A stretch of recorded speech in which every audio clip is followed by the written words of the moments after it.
Ric Flair pulling back in the arm, trying to punish King Kong Brody, and again the wrestling skill of Flair paying off for him. Brody never made any bones about it. He never considered himself a great scientific wrestler. He got by on power, brute strength, and simple will. He wasn't going to quit. He had as big a heart as anybody inside that ring. There's Flair rubbing the bone of his knee into the bone of Brody's elbow. Is that Flair's knee into Brody's elbow? Let's get that straight. Charlie Regal and Herb Simmons are keeping an eye on me here to make sure I do this right. Where's Mickey Garagiola when you need him? He's probably smoking a cigar. Ooh, look at the punishment on that arm.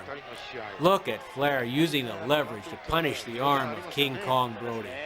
Brody stretched back. Look how the shoulders almost pulled out of the socket. Flair leaning into 245 pounds of Ric Flair. With a tremendous punishment into that elbow of King Kong Brody. Bending backward, looking for the ropes for a little extra leverage. Did Lee Warren catch him? Yes, he did. He caught Flair using the ropes for some extra leverage.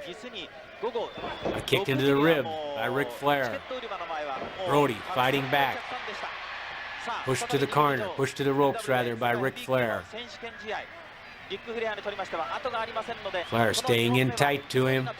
The referee trying to separate them again. Flair leery of giving Brody too much room. He's got his arm tied over the top rope. Finally chased back. Oh no, it's Brody who has a hold of Flair's nose.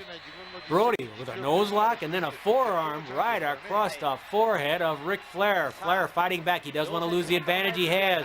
But Brody, knowing a lot's at stake here, he just gouges the eyes. No bones about it. This is a clawing, fighting, scratching moment in professional wrestling inside that Checker Dome ring. The World Heavyweight Championship at stake. King Kong Brody with the first and thus far only fall. Again, gouging the face, twisting the nose of Ric Flair. Brody knew he was getting into trouble and he was going to stop it. Clawing away at each other, knowing the stakes. He sat down and tried to figure out the payday. Let's talk about it a little bit in the book Wrestling at the Chase. We talked about the payoff Sam Muchnikov's had. The main event got 8% of the gross. So this match alone was probably worth $10,000 to $12,000 to these two men. But think how much more it was worth to be the World Heavyweight Champion. Think how much more it was worth to have 10 pounds of gold around your waist. Multiply 10,000 or 12,000 100 times, and then maybe you have the answer. Brody down on top of Flair. He was biting him. Brody tossing caution away. He knew he wasn't going to be able to wrestle with Flair. He would have to make Flair wrestle his match, which was a brawl. And here we are outside the ring. Flair trying to get away from Brody. Brody stalking him. Flair rolling back in. Can he get there? Brody bringing him back out on the floor.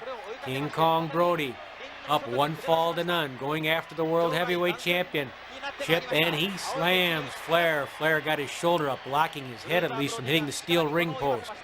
Flair trying to stay away from Brody outside the ring. This is not where you want to be with King Kong Brody in no man's land outside the squared circle. Brody squeezing Flair's arms around the steel ring post, trying to punish that shoulder. He'll take advantage of any edge he can get. Flair tries to fight back, though.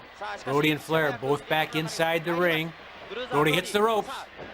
Oh, a big kick to the stomach. Flair was expecting a flying tackle. Instead, he got the boot into the belly. Right into the breadbasket by King Kong Brody. And then Brody walks into a vicious